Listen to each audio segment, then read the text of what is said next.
On se retrouve aujourd'hui pour un tuto PrestaShop et précisément sur la version 1.7. Le constat que je me suis fait récemment et je donne aussi des cours dans diverses écoles et à chaque fois, par exemple, les étudiants ou les clients me faisaient ce retour sur la fiche produit de la version 1.7. On se retrouve avec ici, à gauche, du vide, tout simplement. On a à droite la rassurance et en dessous la description avec les détails, les infos sur le produit, la marque, la référence, le stock, les caractéristiques et la question en fait c'était pourquoi tout simplement en fait l'espace à gauche n'est pas occupé.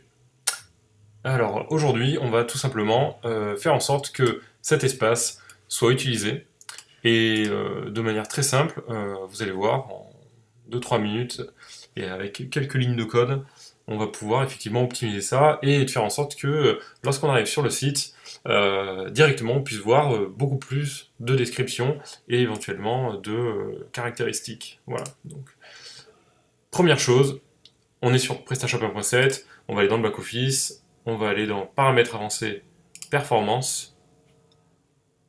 Une fois que ça c'est fait, on active donc l'option forcer la compilation et on passe le cache à non et on enregistre. C'est la première chose à faire parce que sinon en fait, les modifications ne seront pas prises en compte, ce qui va vous faire perdre pas mal de temps. Voilà, donc là ça c'est bon. Maintenant, donc là j'avais déjà ouvert les fichiers, je vais les fermer pour vous montrer. On va aller donc, ici on est dans l'arborescence de PrestaShop 1.7. On va aller donc, je vais agrandir la fenêtre pour plus de lisibilité, dans thème, dans le dossier du thème classique, dans template, catalogue, et on ouvre le fichier product.tpl. Voilà.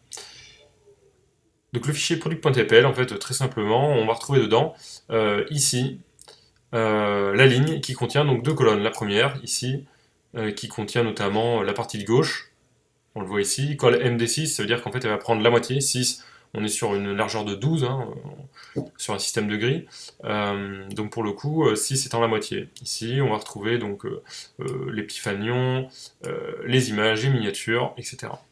Donc là, je vais le réduire, parce que ça ne nous intéresse pas. Hop là. Pardon, voilà. Donc ici, on les a, et ensuite, juste en dessous, on se retrouve avec la deuxième colonne, qui est donc ici, voilà. Et cette colonne, en fait, contient le nom, le prix, le bloc d'achat, etc., la référence, et enfin, description, etc.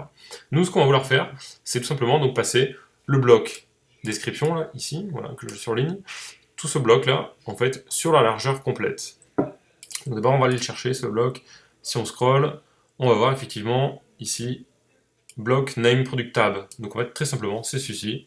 Donc là, je vais le sélectionner, ce bloc. Voilà, je sélectionne complètement et je vais tout simplement le copier. D'accord? Ici, je le supprime. Voilà, j'enlève les lignes en trop. Je vais remonter pour bien me placer au bon endroit. Ici, je vois qu'on a déterminé une ligne qui contient donc deux colonnes, c'est ce qu'on a dit. On va se placer à la suite de cette ligne et en placer une deuxième. Voilà. Donc là, c'est ce que je fais. J'insère donc une deuxième ligne. Voilà, je vais donner la classe row. Hop. Ici, je mets donc une colonne. Donc là, on garde le système natif. Voilà, on va la mettre en pleine largeur. Donc 12 étant la pleine largeur.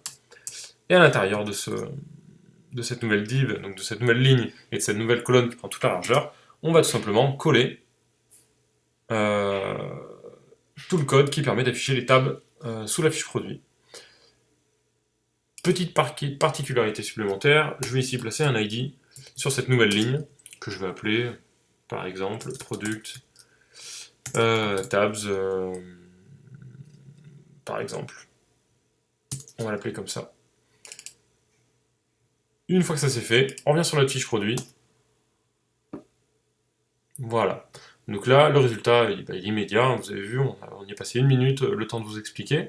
La description, donc les tabs sous la fiche produit sont bien fonctionnels. Voilà, ça fonctionne même sur mobile, vous voyez, c'est hyper simple. Petite précision, ce qu'on va faire ici, on va rendre la chose un tout petit peu plus propre. Vous voyez là le titre pour les produits accessoires, le titre est collé. Donc c'est pour ça en fait que j'ai rajouté ici un ID, l'ID donc Product Tabs, que je vais copier et on va y apporter un tout petit peu de style. On va aller pour cela dans le dossier du thème classique, dans Assets, dans le dossier CSS, et ici, depuis la version 1.7, on a un fichier qui s'appelle custom.css qui nous permet d'apporter du style personnalisé. Alors donc là, voilà, on va styliser l'élément qui a l'ID Product Tabs, voilà, et tout simplement, on va lui mettre un margin bottom, que je trouve ici, on va mettre 2rem, c'est la norme en fait, là, dans d'unité, on va dire, pour les marges, par exemple, sous le bloc rassurance. Donc on va prendre la même unité. Voilà, donc ça c'est fait, on a enregistré, et donc là, vous voyez, très simplement, le bloc tabs est sous la fiche produit, sans scroller, on a tout l'élément qui est visible, et on peut même voir le titre pour les produits accessoires sous les onglets, donc c'est beaucoup plus lisible. On est sur un 27 pouces, mais admettons qu'on soit sur un 13 pouces, on aurait un affichage à peu près comme ceci. Vous voyez, en fait, c'est beaucoup plus lisible, beaucoup plus fonctionnel. Et donc à partir de là, en fait, si vos clients en fait, trouvent facilement l'information, vous avez plus de chances d'augmenter votre taux de conversion. Voilà, donc j'espère que ça vous a plu. C'est un tuto assez rapide, assez efficace, très concret, qui vous permet de mettre en place une astuce sous PrestaShop 1.7. Donc là, c'était la version 1.7.2.4, c'est la toute dernière, mais ça fonctionne donc sur toutes les versions 1.7 sans problème. Voilà, à bientôt pour une nouvelle vidéo.